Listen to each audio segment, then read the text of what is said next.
Fala pessoal, olha, estamos de volta com o nosso podcast, nós estamos de volta aqui, quanto tempo sem gravar, então nós vamos começar 2024 gravando aqui o nosso podcast da UAN com uma história assim fantástica, você vai ficar impressionado com a vida dessa mulher, e com aquilo que Deus fez, e com aquilo que Deus continua fazendo, e aquilo que vai fazer sobre a sua vida, né?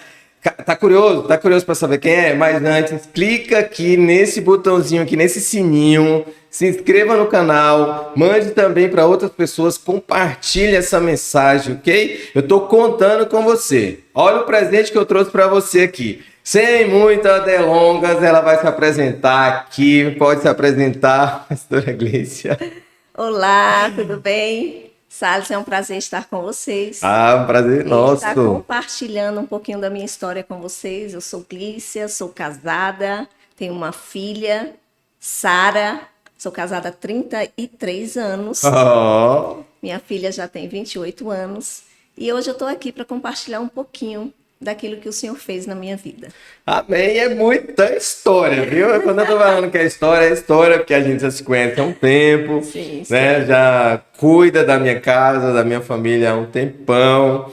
E junto com o pastor Marcos, aquele senhor, muito gente boa, é um senhor já, um senhor de 50 anos.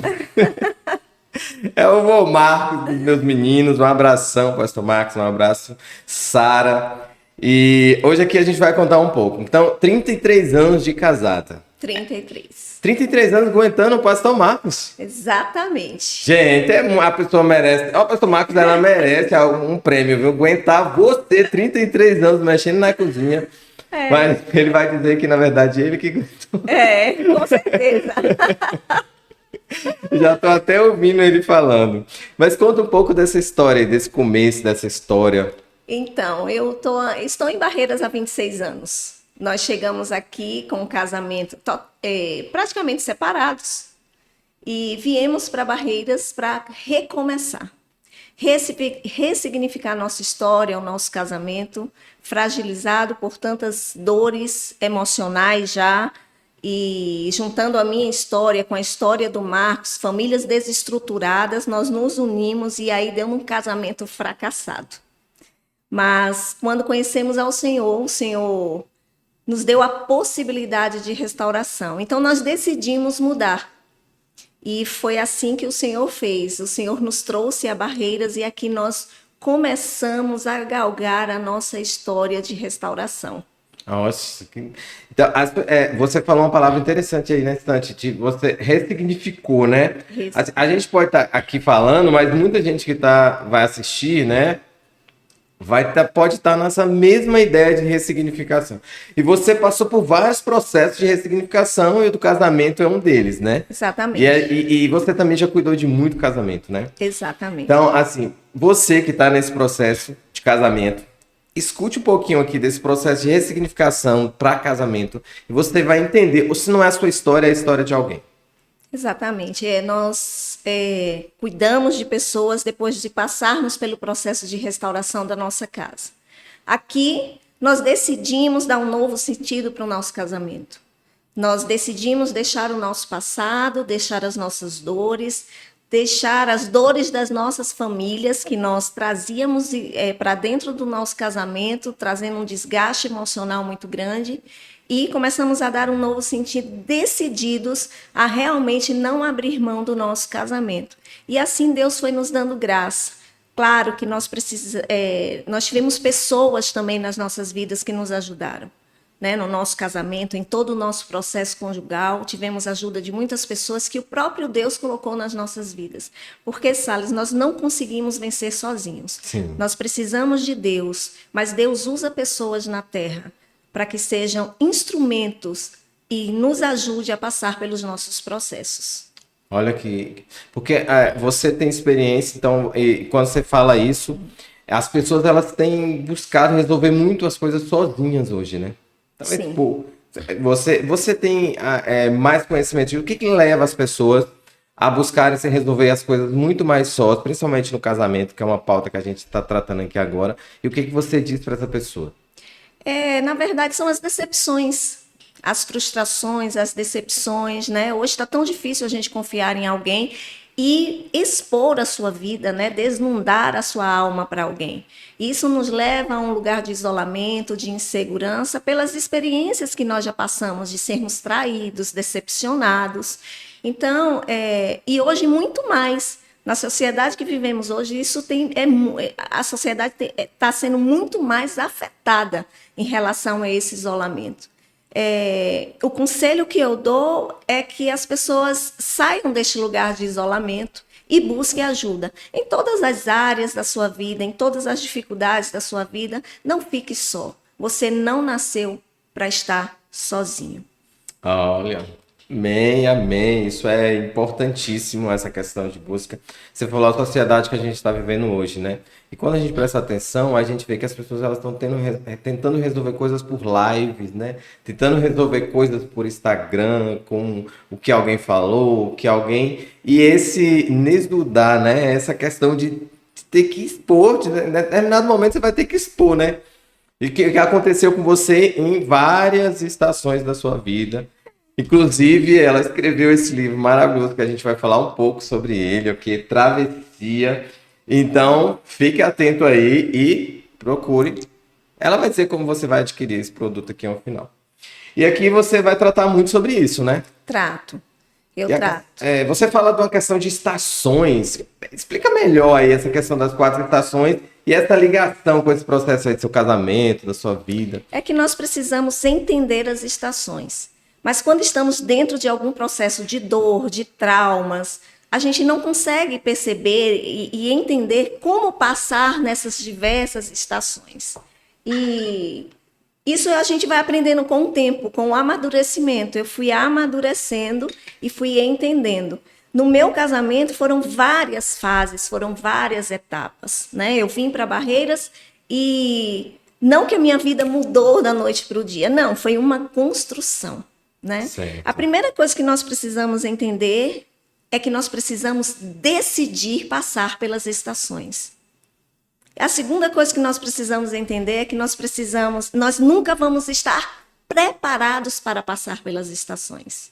A preparação, ela vem no caminho. No caminho. É no processo que nós somos preparados para passar nas estações, né? Você não tem capacidade emocional para passar pelas estações. E isso muitas pessoas se frustram, né? Porque acham que podem, acham que no seu intelecto, nos demais cursos que já tiveram experiências de fazer, em todo nível intelectual, nós às vezes nos colocamos num lugar de super-homens e super-mulheres. Eu falo até sobre isso no meu livro.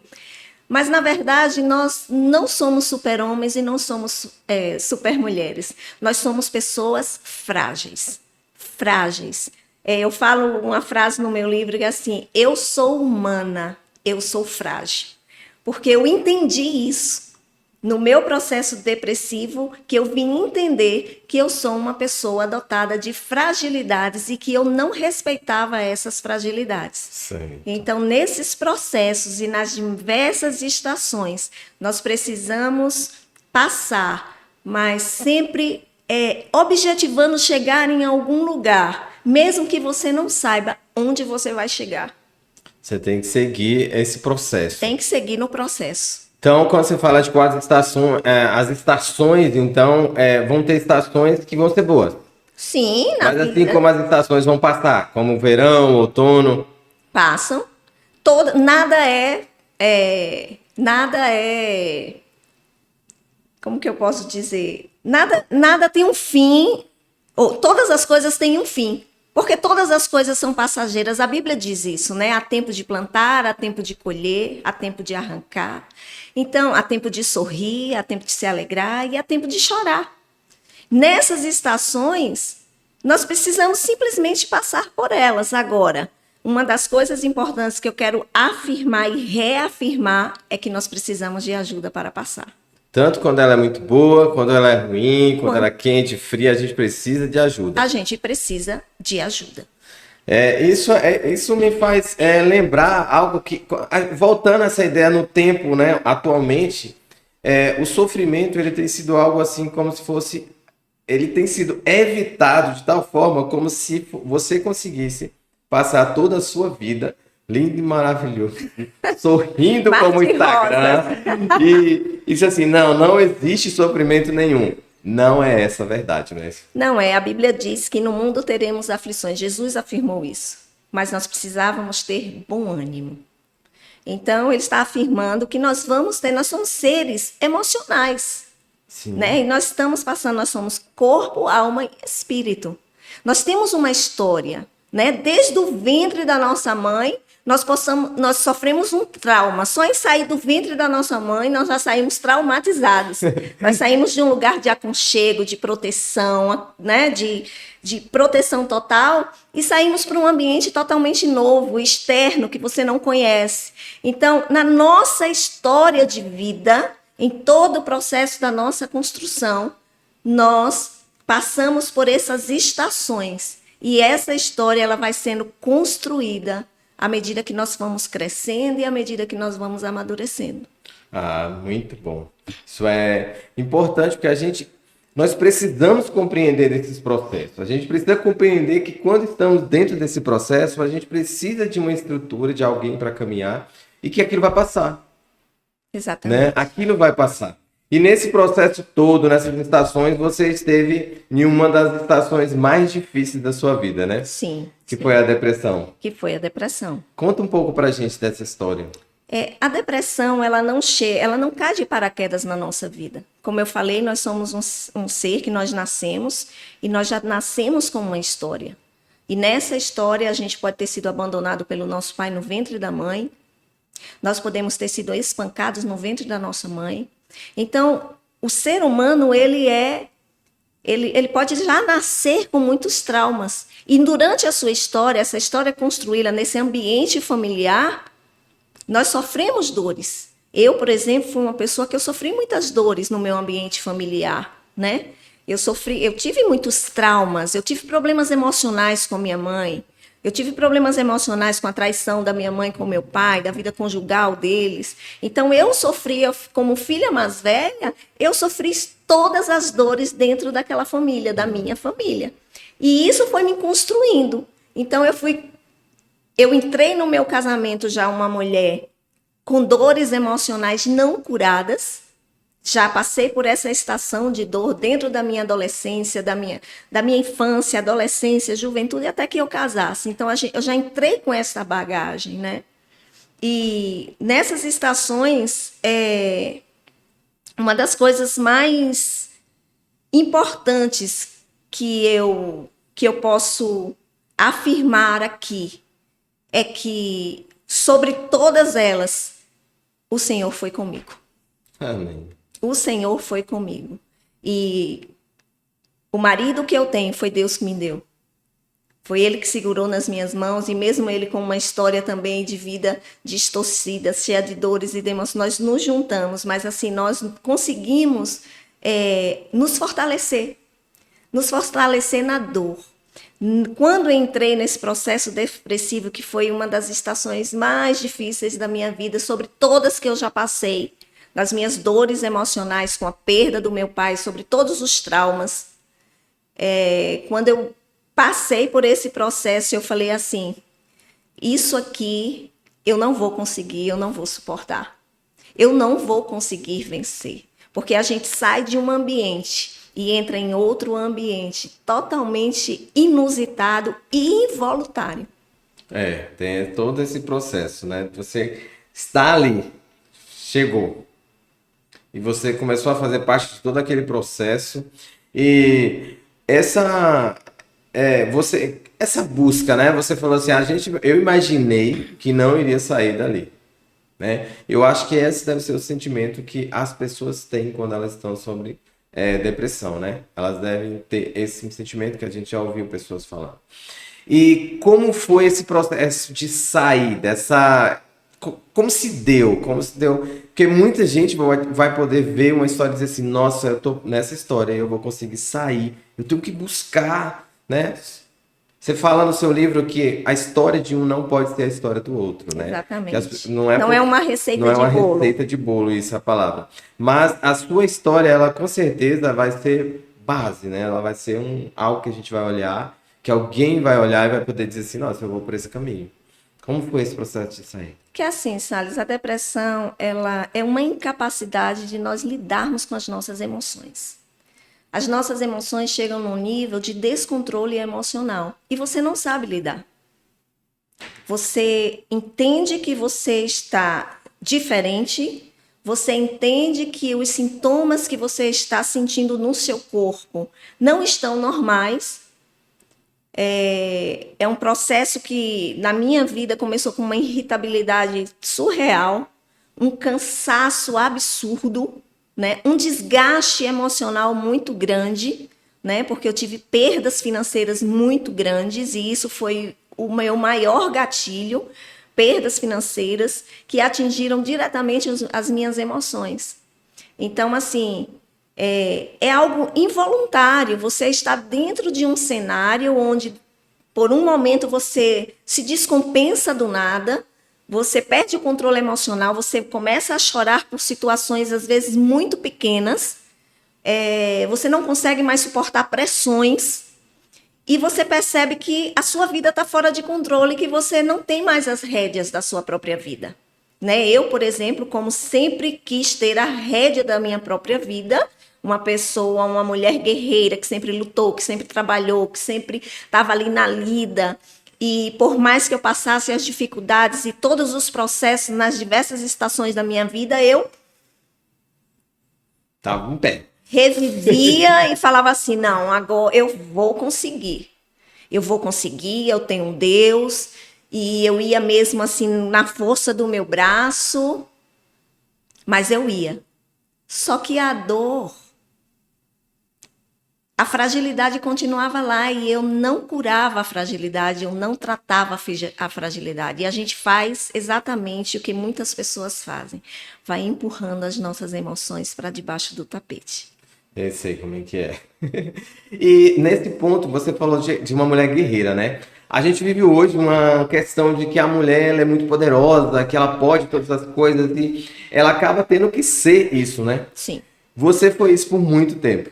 Muito tempo. Como foi aceitar que não era mais? É a parte mais difícil do processo, eu acho. É você olhar para você e querer fazer as coisas, só que você não consegue mais.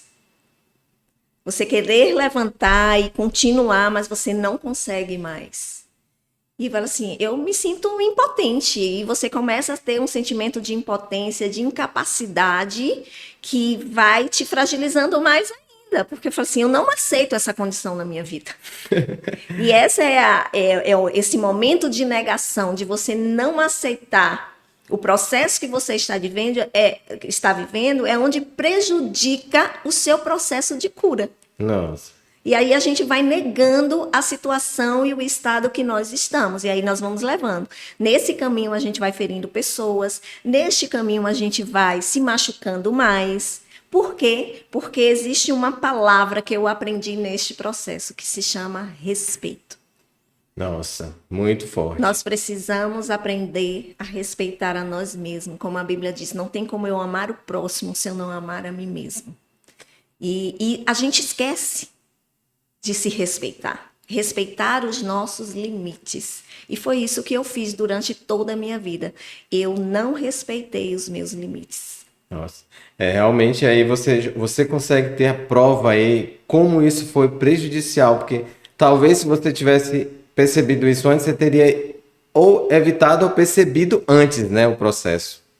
Uma outra coisa que me faz lembrar, né, quando você vai falando sobre essa questão de limite, de não respeitar o limite, o outro, né, as outras pessoas, elas também contribuem para esse processo de não respeitar o limite da pessoa quando está em depressão? Isso dificulta o processo de cura também? Totalmente. Totalmente. Ainda mais quando as pessoas já construíram a imagem ao seu respeito ou você mesmo construiu. Essa imagem de mulher guerreira, de mulher forte, de mulher que supera, de mulher que luta, de mulher que não desiste, de mulher que vai sempre avante. Os da sua casa, por exemplo, o meu marido foi o primeiro a não aceitar em ver aquela mulher forte, guerreira, estar com fragilidades emocionais.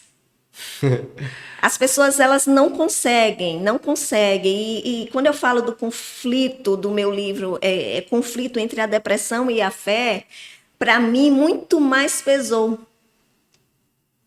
sobre a minha vida essa carga emocional, porque eu como pastora depressiva, eu como pastora que lidava com pessoas, que cuidava de pessoas, que cuidei a vida inteira de famílias, na restauração de famílias, agora estar depressiva.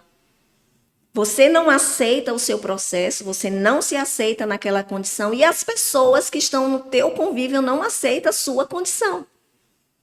E ao invés de te ajudar, elas te empurram cada vez mais profundo do poço para o isolamento social. Isolamento.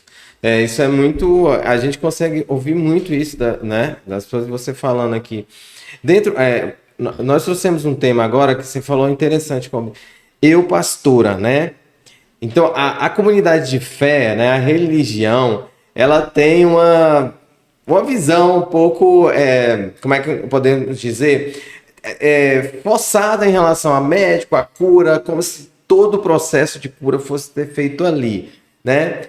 E você traz isso, né? Qual é esse conflito entre a depressão e a sua fé? Mas dentro do ambiente religioso, né? Dentro do ambiente cristão, você viu muito mais não aceitação disso do que externamente? No início, sim. No início, o que eu ouvia era, vai orar. Vai jejuar, você é uma mulher de fé, você é uma mulher forte. Levanta a cabeça. Dá a volta por cima. Não combina com você esse estado.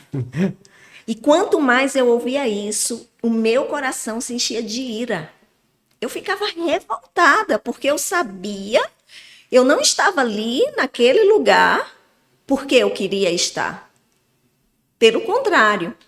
Eu não aceitava o estado em que eu estava e eu precisava de ajuda. A única coisa que um depressivo precisa, Salles, é de carinho, é de apoio. Existe uma frase de um psiquiatra suíço que ele diz assim, conheça todas as teorias, domine todas as técnicas, mas antes de você tocar uma alma humana, seja apenas uma alma humana. Muito forte. Isso é muito forte, porque a gente não tem o cuidado de tocar a outra pessoa. A gente não consegue respeitar a outra pessoa, o estado dela, a fragilidade, sem julgamentos. Sem julgamentos, isso é verdade. Porque ainda hoje, em 2024, o preconceito em relação à depressão, que é uma doença emocional, existe. Existe. Então, depressão para muitas pessoas é frescura. Tem gente ainda que chega assim, vai dar uma trouxa de roupa para essa pessoa lavar, que ela não vai ter tempo para ficar depressiva. Não é absurdo, assim? Né? Muito tem. Existe muito isso. Essa fala é muito comum, né? Mas nós precisamos aprender a tocar outra alma humana, com empatia. Sim. Sabe? Mas eu digo sempre também que a gente só entende o outro naquilo que nós passamos, né? Onde nós fomos feridos, porque uma pessoa depressiva, uma outra pessoa que nunca passou por depressão, ela não consegue dimensionar. Eu imagino, sim. O nível, a profundidade que é esta doença. Como esta doença, ela é terrível. Como esta doença tem matado. Como esta doença tem acabado com pessoas, destruído famílias. E eu passei por tudo isso e graças a Deus que eu tive amigos pontuais que conseguiram enxergar a minha alma humana, que conseguiram enxergar a minha fragilidade, me tocaram com respeito, me tocaram com carinho, me tocaram com amor, sabe? E nesse processo, essas pessoas pontuais, esses amigos, eles me levaram para um caminho de cura. Eles me levaram para um tratamento psicológico e psiquiátrico, onde eu mesmo não tinha força de procurar. Por isso que é tão importante a gente conseguir perceber quem está do nosso lado. Sim. E olhar com respeito quem está do nosso lado, olhar a fragilidade do outro, tirar o estereótipo da pessoa, colocar aquela roupagem fora, jogar aquela roupagem fora e olhar na profundidade da alma. E é isso que está faltando hoje para resgatarmos muitas pessoas que estão passando por essa doença. Você está olhando mais pelo... o outro talvez fuja também desse processo de cuidado, né? Tentando transferir. Não, levanta daí, vai, faz e tal. Aí você falou, no início foi, mas no final... Você falou, no início foi a comunidade da fé, mas no final foi uma outra mudança. As pessoas passaram a cuidar mais. A cuidar de mim. Depois que viram que a situação realmente estava... Porque eu cheguei ao fundo do poço mesmo. Eu tive... pensamentos suicidas de todos os níveis, né? E momentos que realmente porque o depressivo, o momento que você quer praticar tirar a sua própria vida, é o momento mais consciente que você tem. Olha. É o momento mais consciente. Eu tive esse momento de consciência total. E nesse momento, aí sim, eu agi com a minha fé. Eu estava completamente consciente, mas eu agi com a minha fé. E eu clamei o sangue de Jesus sobre a minha vida, né? Depois de tanto tempo, já estava mais de um ano, eu não conseguia ler a Bíblia, eu não conseguia orar, eu não conseguia ouvir ninguém, eu não conseguia me relacionar, eu não conseguia ouvir barulhos. Então, assim, nesse momento de plena consciência, e aí é onde eu digo que todo o propósito de Deus na minha e na tua vida, quando você clama, quando você entende que existe um Deus, e aí entra a nossa fé. Porque ainda que eu achasse que eu não tinha mais, eu não tinha esperança da vida, mas existia uma fé como um grão de mostarda que ainda estava viva lá no meu coração. Lá no fundo do poço, aquela luz acendeu e eu clamei: o sangue de Jesus, venha ao meu socorro e me livra da hora da morte. Isso é forte, hein? É muito forte. É transformador, né? Você imaginar que por pouco algumas pessoas não tinham essa fé pequena lá, né? Que trouxe esse resgate, né? Para a sua vida. É o que pode trazer para a vida de muita gente. É o que talvez a maioria das pessoas estejam precisando nesse momento, é entender que ela pode clamar. Exatamente. Né? Que o clamor dela por um Deus verdadeiro vai tirá-la daquele lugar. Exatamente. Isso é muito importante, é muito forte, isso é transformador. Eu sei que muita gente pode estar ouvindo, você pode conhecer alguém que está passando por um processo desse. Então, tudo isso é história real. E você pode transmitir isso para outras pessoas. Né? É um momento de transformação para outras pessoas. Isso é muito. Obrigado, né, por você estar contando sua história, contando para nós aqui um pouco.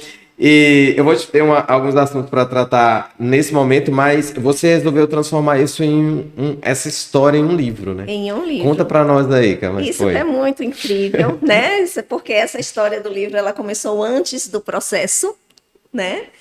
Você foi o profeta, um dos profetas, né? Você, o meu marido. O meu marido sempre dizia assim: escreve um livro, mas eu nunca me achei capaz de escrever algo. E um dia você chegou na minha casa e falou assim: escreve um livro, pastora. E nesse processo depressivo, quando eu tive que ser afastada de todas as minhas atividades, literalmente, que eu ainda tentava movimentar, não queria perder o controle da minha empresa, da situação, mas nesse momento, um momento de muita crise, depois que eu tive alguns surtos, né? Surto mesmo de andar sem saber onde estava e perder o controle, não saber, meu marido ficar me procurando, e crises de pânico. Então, nesse momento, os médicos falaram: olha, ela precisa ser afastada totalmente porque ela está em perigo.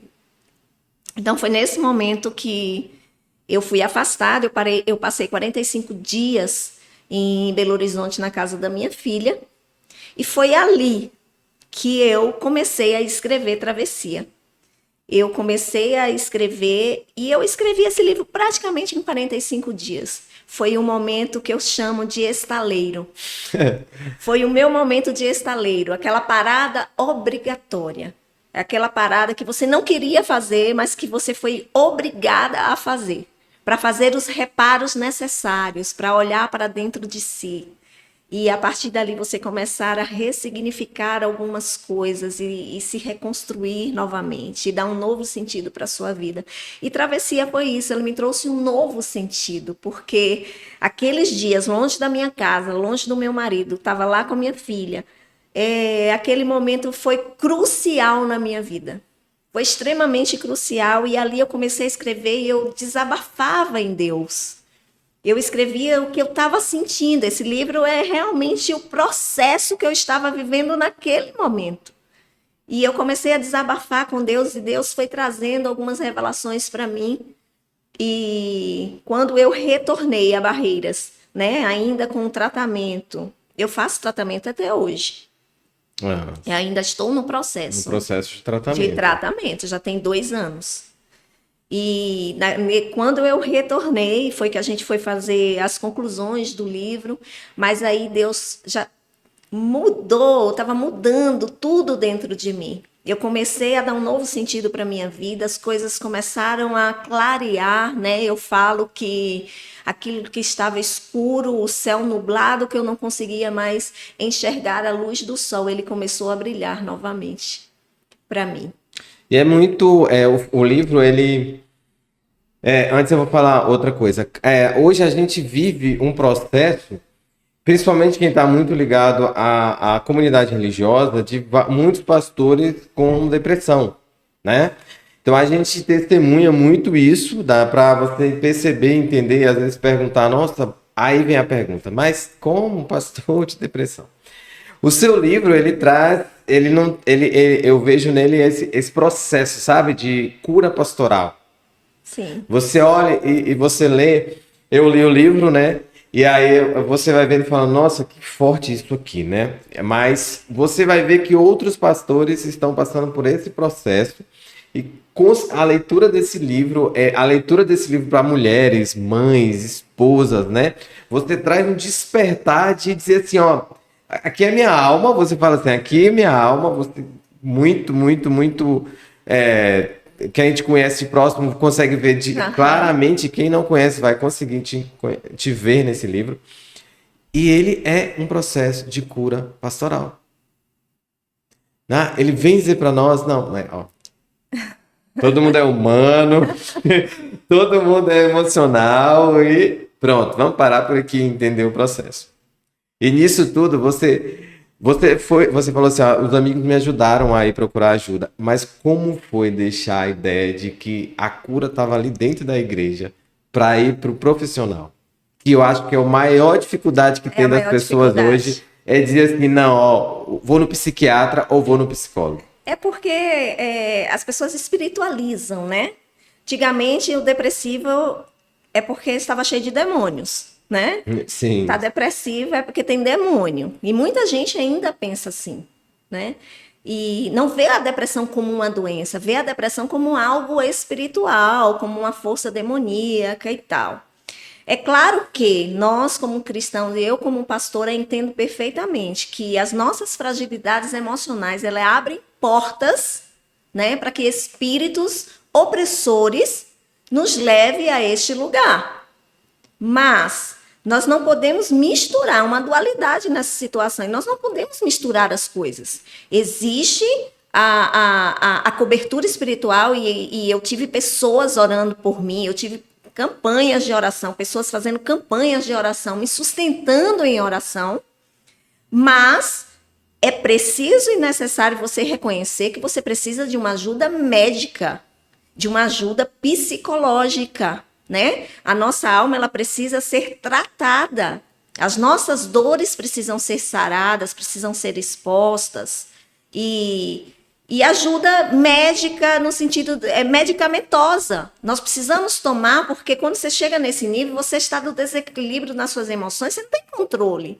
Então você precisa de uma ajuda medicamentosa para te estabilizar.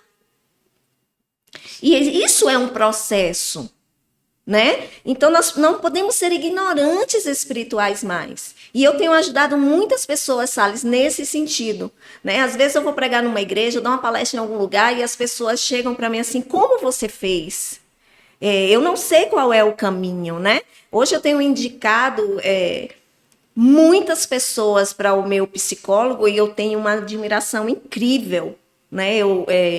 É o Bispo Adalberto. Ele é lá de Uberlândia. Você vê que eu fiz a minha terapia toda online. Eu fiz a minha terapia online. E para muitas pessoas isso seria um absurdo. Mas foi a pessoa certa que Deus enviou no momento certo e que deu certo. Sim. Né? E psiquiatra, eu tive ajuda psiquiátrica, sim. Eu fui num primeiro contato com o psiquiatra, não deu certo. Eu passei 20 dias sem dormir. O meu estado piorou, mas imediatamente eu procurei uma outra ajuda e deu muito certo. Então, assim, é um processo delicado que você precisa dar atenção e tirar esse preconceito, sabe? Porque muita gente não sai desse lugar porque fica só no espiritual. No espiritual. Somos testemunhas de muitos casos, né? De muitos em relação casos. a isso. E você está aqui para dizer o contrário, né? Não, é uma doença. E nós precisamos encarar as coisas como elas são, né? Não estamos desconsiderando nada da questão espiritual. Mas é o momento de procurar ajuda, é o momento de procurar ajuda. E o que é engraçado, Salles, é que assim, se você sente uma dor no seu corpo, você procura um especialista. Se você sente uma dor no seu dente, você vai no dentista. Se você não está enxergando, você vai no oftalmologista. Isso. Mas quando se trata de dores emocionais, nós ignoramos. Espiritualizamos. Espiritualizamos e não vamos, né? E não vamos. Então, nós precisamos quebrar com esse estigma, quebrar esse estigma. Nós precisamos entender que da mesma maneira que nós tratamos de alguma doença no nosso corpo físico, nós precisamos tratar uma doença emocional. Um desequilíbrio emocional. Né? Hoje o Brasil, os brasileiros estão no 5º lugar de uma população depressiva, segundo a OMS. Você entende? E a ansiedade tem tomado conta das pessoas, e muito mais depois da pandemia e tudo que nós temos vivido. Muito mais. Então, hoje nós precisamos ser tratados. Agora, onde entra Deus em tudo isso? Deus, ele entra exatamente no caminho. Porque sem Deus é muito difícil sair. Muito difícil. A gente vai ver exemplos bíblicos, né? De homens de Deus que passaram por um processo depressivo. E às vezes você olha assim e fala, não, espiritual. Não, o cara teve lá. A gente já vem falando disso. Exatamente. Elias, por exemplo, Deus, ele é muito interessante, porque Elias, depois de lutar contra os profetas de Baal, passar por uma guerra, teve um desgaste emocional e ele pediu a morte. Ele foi para onde? Para o deserto. Mas Deus não chegou para julgar Elias. Quando Deus chegou ao encontro de Elias, o que foi que Elias fez? Deus falou assim: descansa e come. Deus alimentou, Deus deixou ele descansar. Por quê? Porque Deus se preocupa comigo e com você. Sim. Então Deus cuidou dele. E aí quando ele entra na caverna, depois de ser alimentado, né? Depois de descansar, que ele entra na caverna, é onde Deus vai começar a falar com ele. Num lugar de tranquilidade. Então a gente precisa sair do turbilhão das nossas emoções, né? Nos respeitar. Respeitar os nossos limites e entender que o nosso corpo, as nossas emoções, ela precisa de descanso, ela precisa de férias, não é? Sim. Porque na correria a gente é cobrado todos os dias em querer, em fazer, em ter mais, em conquistar mais. E a gente fica nessa loucura e a gente não descansa, a gente não tira férias. E aí, quando o balde entorna, Já, já tá já muito está tarde, muito né? tarde, já está muito além. Você é empreendedora, né? Você tem negócios. Tenho. Como foi esse processo todo? Porque hoje a gente tem muita gente que está nos seus negócios e ela começa a ter um problema emocional como esse e ela tem medo de sair, né? Ela tem medo de perder o controle. E como foi esse processo na sua vida? Olha só, eu ainda tentei por muitas vezes, né? Inclusive, já no tratamento, já muito mais equilibrada, eu tentei permanecer dentro do meu negócio. Mas o meu negócio foi um gatilho emocional na minha vida. Então, quando a gente começa a ressignificar e entrar nesse autoconhecimento, a gente começa a aprender a lidar com nós mesmos. Então, você começa a entender as suas fragilidades e fugir delas. Então, alguns momentos vinha um gatilho emocional sobre pressão, eu começava a ter crises e eu entendi. No momento eu cheguei e falei assim, eu não posso mais. Esse negócio, eu não posso mais estar dentro deste negócio. E aí nós vamos pedir estratégias para Deus, né? Para administrar e não perder aquilo que o Senhor nos confiou. E Deus nos dá, né? Hoje eu continuo com o meu negócio, eu não estou dentro do meu negócio, eu tenho retorno financeiro do meu negócio sem estar lá. Aí.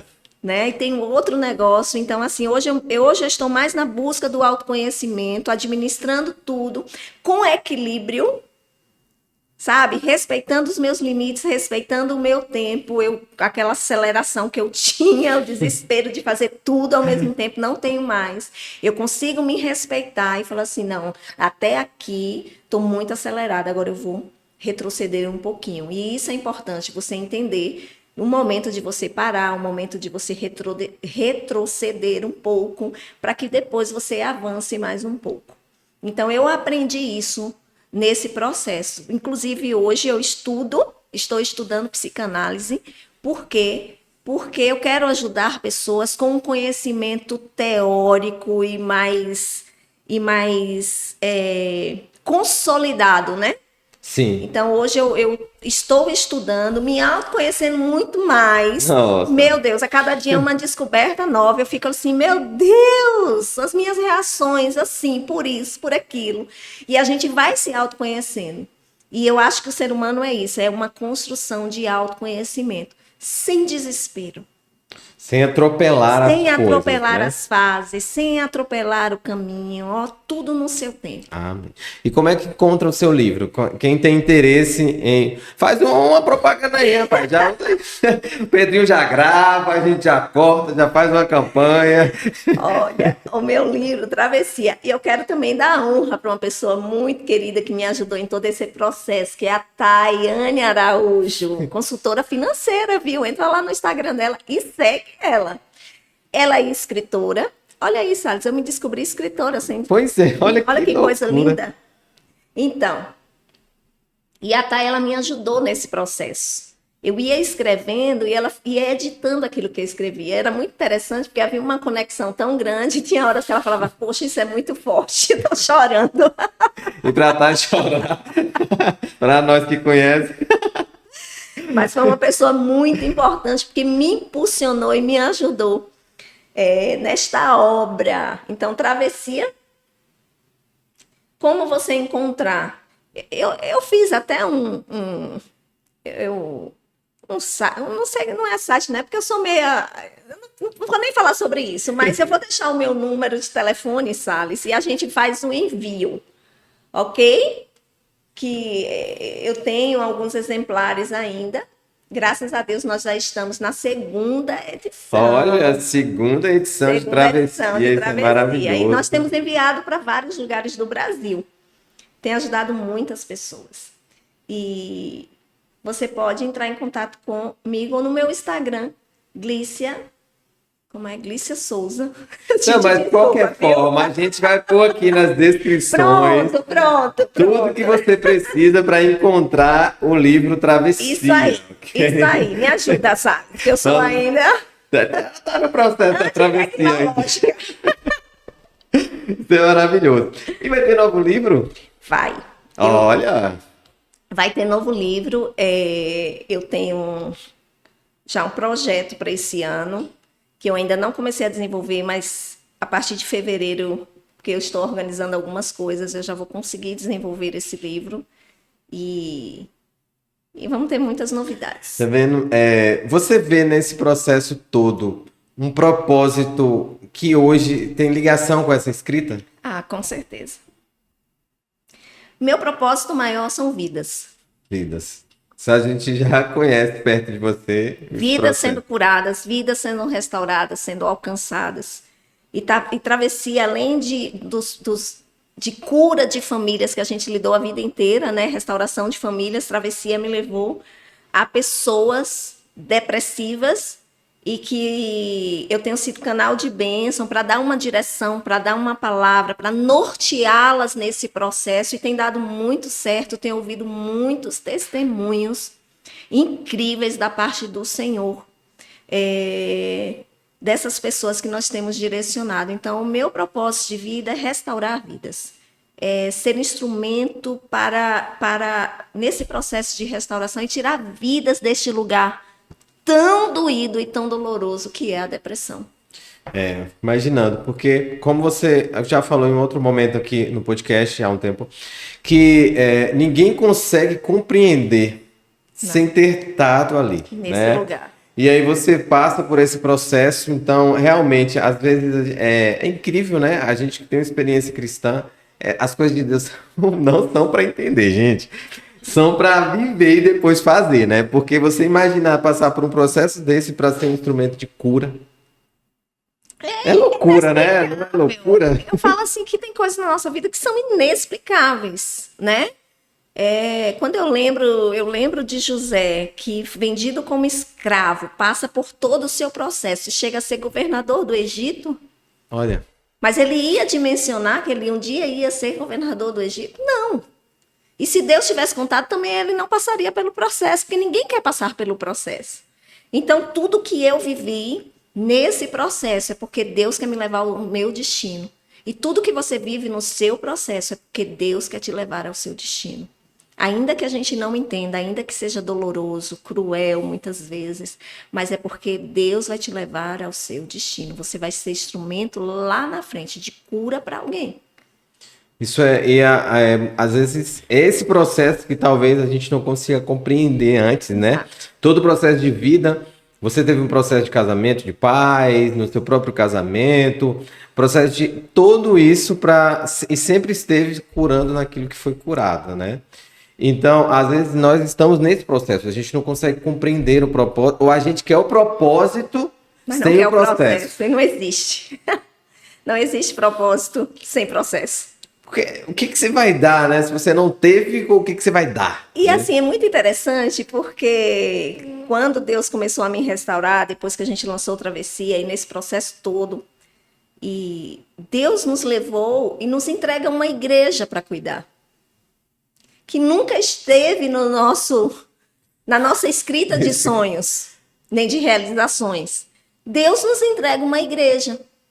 E aí, você pensa, como assim? Eu saí de um processo de muita dor e agora eu vou entrar para cuidar de pessoas numa igreja, uma responsabilidade. Só que Deus, ele ressignifica tudo. Quando eu recebi esse presente, veio uma alegria que há 2 anos eu não sentia. Olha. Uma alegria de dentro, aquela alegria profunda. E eu estava, literalmente, era como se eu dissesse para Deus assim, eu recebi um presente maior depois desse processo de dor. E Deus me entregou essa igreja, nos entregou a mim e a Marcos, e foi um renovo na nossa vida. Foi renovo, foi restauração, e lá nós temos sido instrumentos de cura para muitas pessoas. Amém. A igreja em São Desidério. Isso é muito... não dá para entender Deus, não, né? Não, Deus não é gente, não. Não dá para compreender. Deus não é gente, não, é. Então, hoje alguém pode não estar em depressão, né? Mas ela pode começando a ter uma desestabilidade emocional. Sim. Como é que você vê isso e o que você diz para a pessoa? Qual o primeiro passo que você teria feito se você tivesse percebido essa desestabilidade emocional em você logo? Eu tinha procurado ajuda. Imediatamente. A gente demora muito a procurar ajuda. Justamente porque a gente vai ignorando os nossos limites e não vai nos respeitando, né? Mas hoje eu procuraria ajuda imediatamente. Eu não esperava, porque assim, nós entramos, né, numa ansiedade. Essa ansiedade, ela não é mais normal, porque existe aquela ansiedade natural de você trabalhar, de você conquistar, de você estar dentro de um equilíbrio. Mas quando isso foge do equilíbrio, ela começa a te desestabilizar. Porque você já vem um sentimento de incapacidade ou vem um sentimento de que você tem que fazer muito mais do que você está fazendo, que você está produzindo muito pouco e que você precisa ir além, você vai nessa busca incessante. Então, você vai entrando nesse estágio de desequilíbrio. E aí, as suas emoções elas já vão ficando irritadiças, você vai sofrendo uma fadiga no seu corpo que não tem explicação. Aí você é tomado de uma angústia que também não tem muita explicação, você não consegue entender de onde vem. Daqui a pouco você está chorando por nada. Qualquer coisinha você está chorando, você vai ficando mais sensível do que o normal. Então, esses são os sintomas, né? Cansaço, fadiga, irritabilidade, desesperança, você olhar para o futuro e já não ver mais as coisas como você via, né? E esse cansaço vai tomando conta de você e você vai começando a se atropelar nas situações. Memória, falta de memória, você começa a comer demais ou você começa a comer de menos, você não tem fome, um sono excessivo ou insônia. No meu caso, foi uma insônia, que eu já vinha muito antes do processo depressivo, eu já vinha com insônia há mais de 1 ano e meio. Então, assim, vários sintomas, né? Não são levados em consideração. Não são levados em consideração. E é a luzinha de alerta que vai se acendendo e você vai ignorando. E você vai ignorando. Então, o primeiro conselho que eu dou é: percebeu que está com esses sintomas há mais de 2 semanas, procure ajuda médica. O que você falaria no processo? A tendência é ao isolamento, né? Ou a crítica, ao julgamento. Mas o que você falaria para as mulheres que são casadas? Como é que elas deveriam reagir? E aos maridos, como eles também têm que reagir num caso desse para que a cura seja mais rápida e o processo seja menos doloroso? Hoje, nós vemos casais vivendo na mesma casa e são 2 pessoas totalmente desconhecidas. Como eu tinha um restaurante presencial, eu cansei de ver inúmeros casais chegarem, sentarem à mesa e cada um fazer o pedido e ficar cada um no seu mundo, no seu celular. Até a comida chegar, você não vê um diálogo, você não vê uma percepção. E eu sempre falo que lugar que a gente tem mais percepção do outro é sentando à mesa. Sim. Então, você percebe o seu filho, você percebe o seu marido, você percebe a sua esposa quando você senta à mesa. É um momento que você para, é um momento de comunhão, é um momento que vocês estão ali para compartilhar e se alimentar, mas é um momento que você pode olhar no olho do outro. Há muitos anos atrás, minha filha adolescente, foi à mesa que eu percebi a tristeza profunda que estava na alma dela. Estava sofrendo bullying na escola, mas foi sentado à mesa que eu consegui perceber a dor emocional que a minha filha estava vivendo. Então, à mesa a gente consegue perceber muitas coisas. Então, meu conselho para você, homem, para você, mulher, principalmente para a mulher, põe a mesa na sua casa e senta para fazer as refeições. É a primeira dica que eu dou. E a segunda é: perceba a pessoa que está do teu lado. Perceba. Olhe para o olho, olha para o comportamento, porque a gente dá sinais de comportamento. Os comportamentos, sim. Né? Então, é nos sinais de comportamento, no silêncio constante, ou numa irritabilidade excessiva, que você começa a perceber que tem alguma coisa errada. Ou num isolamento, a pessoa não quer mais sentar à mesa, a pessoa não quer mais sentar no sofá, na sala, ela quer sempre estar sozinha no quarto. Nesses comportamentos, a gente vai percebendo que algo está errado. Então, o meu conselho é, para um pouco e olhe para o outro. Não, olhe para o outro. Olha, muito, muito, muito importante isso. Muito mesmo, muito mesmo. A gente tem visto muito caso de separação ou caso de abandono, né?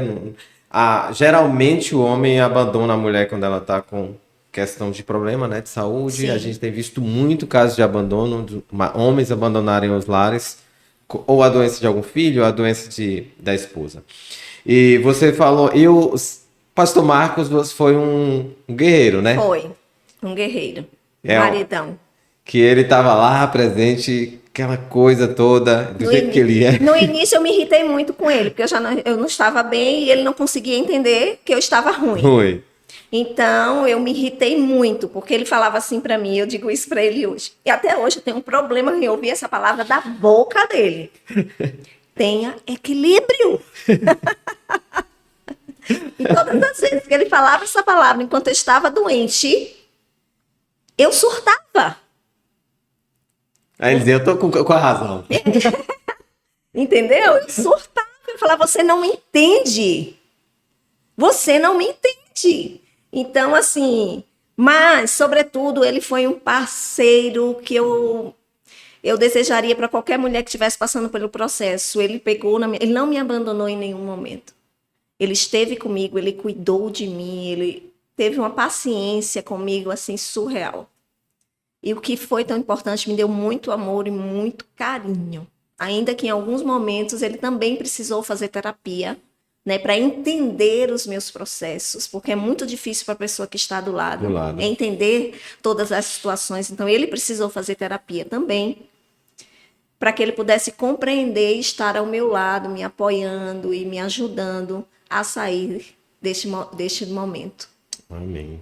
Isso aí, ó. Depois eu vou gravar um podcast com o pastor Marcos para a gente falar aos homens o processo que ele teve que passar, e isso vai servir para outros homens, mas vai ser no outro podcast, no Homens Tem História, viu? Se liga lá, né? Tem outro, gente, tem aqui muita coisa. Você diz assim que no início do seu livro você fala que está tentando conhecer a Glícia, que vai tentar conhecer naquele processo ali. Agora nós já temos o pós-travessia, que é quando você começou a escrever o livro. Você já conseguiu entender a Glícia ou ainda continua no processo? Como é que... Você falou que já se conheceu muito nos processos estudando, né? Sim, sim. E no livro. Mas como é que tá hoje, né? Como é que é hoje a partir de Travessia? Nós somos um mundo desconhecido, né? A gente, às vezes, a gente vai se surpreender com a gente mesmo em várias situações. Mas hoje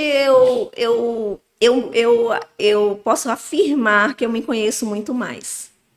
Hoje eu conheço os meus comportamentos e o porquê que eles são acionados. E isso é muito importante. É você entender os seus comportamentos e o porquê eles são acionados. Porque quando você entende, você compreende, você pode dominá-los. Né? E não ser dominados, né? E não ser dominados por eles. Então, hoje eu posso dizer que hoje eu consigo dominar, né, os meus comportamentos. E eu consigo... Hoje eu posso dizer que a gente vai criando uma estratégia de vida, né? Hoje eu sei que situação tal pode me levar a um desgaste emocional, que isso pode me ocasionar um gatilho emocional, que isso vai me levar a um desequilíbrio emocional. Eu vou fugir. A Bíblia diz isso, né? Fuja da aparência do mal. Então, é muito lindo quando você junta, como eu estou estudando psicanálise, você junta a psicanálise com a Bíblia, porque elas se encontram perfeitamente. Entendeu? Elas se encontram perfeitamente em todo o tempo. Então, eu consigo perceber e eu fujo da aparência do mal. Então, é esse o caminho. Quando a gente vai nessa busca do autoconhecimento, você vai se conhecendo, se compreendendo, você vai fugindo de desgastes, de gatilhos, e Deus vai te dando as estratégias certas para que você vá conduzindo a sua vida da melhor forma, num caminho de paz, sabe? Num caminho de paz, num caminho muito melhor. Amém. Isso é maravilhoso. Nossa, a gente ficaria tempo aqui conversando. Mas tem coisa que você tem que comprar o livro para saber, viu? Porque nós não vamos contar o livro todo aqui, né? A história toda, você tem que comprar. Teve um corte aqui, eu acabei voltando a falar do livro, podcast é assim mesmo, a gente não corta muitas coisas. Mas esse é o livro e é um presente que você vai adquirir, é um presente que você vai dar para uma pessoa. Antes, eu tenho mais uma pergunta para te fazer, um assunto, que é o seguinte. Doença, quando se diz muito assim, né? Que na verdade a depressão é a fonte de pecado. Alguém está em pecado e por isso está em depressão. Você já ouviu isso? Já. Fale um pouquinho sobre isso, para que a gente comece a desmistificar a coisa, porque as pessoas estão com medo de buscar ajuda para que elas não sejam reconhecidas como pecadores. Isso é forte. A gente ouve de tudo, viu, Sassi? A gente ouve de tudo, meu querido, tudo. Será que você está com alguma mágoa no seu coração? Será que isso pode acontecer e te levar a um estado depressivo? Pode. Os traumas que você viveu na sua infância pode te levar a um estado depressivo? Pode. Então, são vários fatores. Como eu disse, não é uma receita de bolo, né?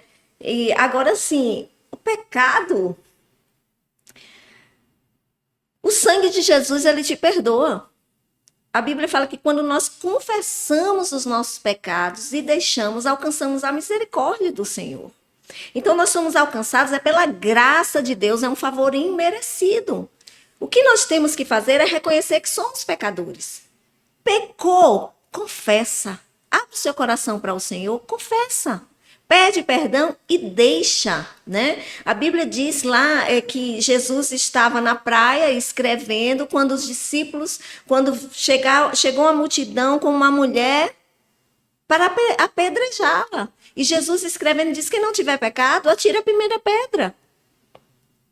E existe uma frase que diz assim, ó: você conhece o meu nome, não me julgue, porque você não conhece a minha história. Isso é verdade. Então,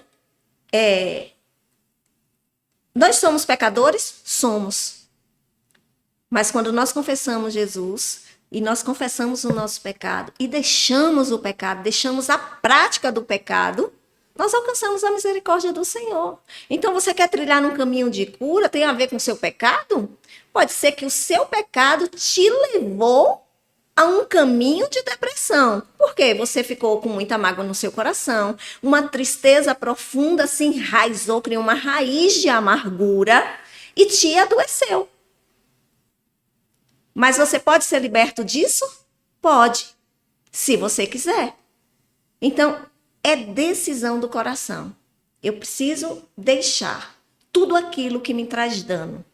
Aquilo que me escravizava, me escraviza. Eu quero abrir mão hoje e vou colocar nos pés da cruz de Jesus.